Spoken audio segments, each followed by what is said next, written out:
Some records feel complete as soon as they finish, and some records feel like they just stop. And it's not got anything to do with music or talent or ability. It's just like the albums knew the right time to pack up shop and head home. The ability to create a complete album is something that is probably best described as editorial closure. And in R&B and soul and pop, you can really tell the albums that had a strong sense of this editorial closure. Take something like Off the Wall. If you've listened to this album, you know that it knows what it is, and the album doesn't try to be anything that it's not. If you read into the backstory of how it was made, you know that Quincy was very vicious is not the right word, discerning about what he wanted and what he didn't want in this album when it comes to certain arrangement decisions or certain tracks that were cut off. They knew exactly what they were making with Off the Wall, and it feels like a complete body of work. Everything on this album belongs, and the album resolves at the end. It doesn't feel like it ended too quickly, or it doesn't feel like it was going to say something and then got cut off. And then you compare that with something like Hotter Than July. Still a classic album, but compared to his run of albums in the 70s, it's a little bit more open-ended. There's strong pop and soul elements with some political messaging, and you get these different kinds of things that are coming together, and it kind of feels like there's no single statement, no overarching theme, and maybe that is the statement.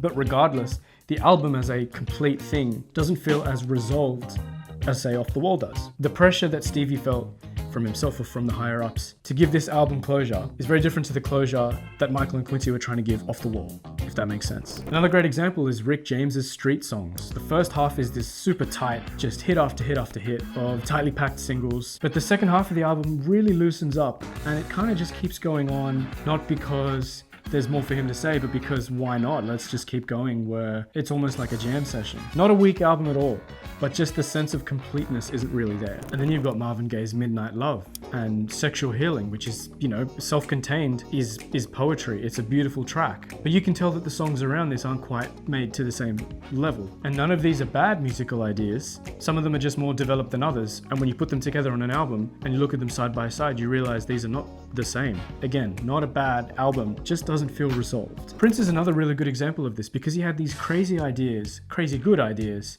that just could have used an extra hour of mixing or a little bit more attention to detail when they were recording certain parts.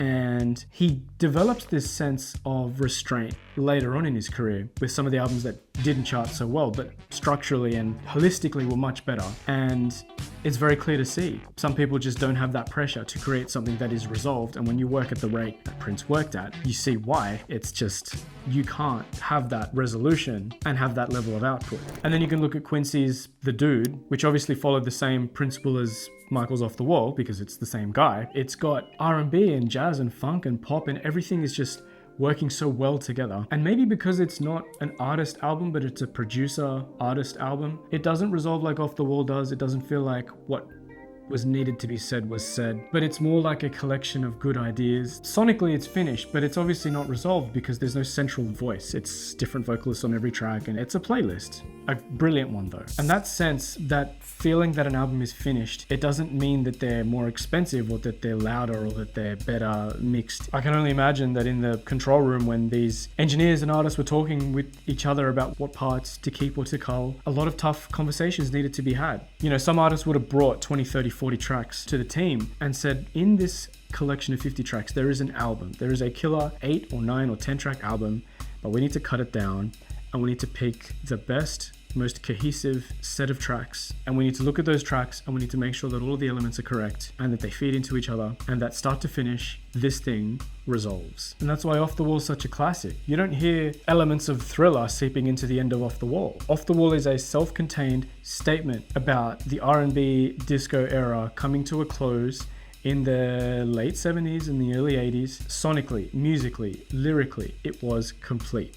And a lot of these other records from this time sound complete because they knew what they wanted to say, because somewhere in the decision-making process, someone had the bravery to stand up and say, this album is done. We've said what we need to say. And that's the difference between a record that stops and one that resolves.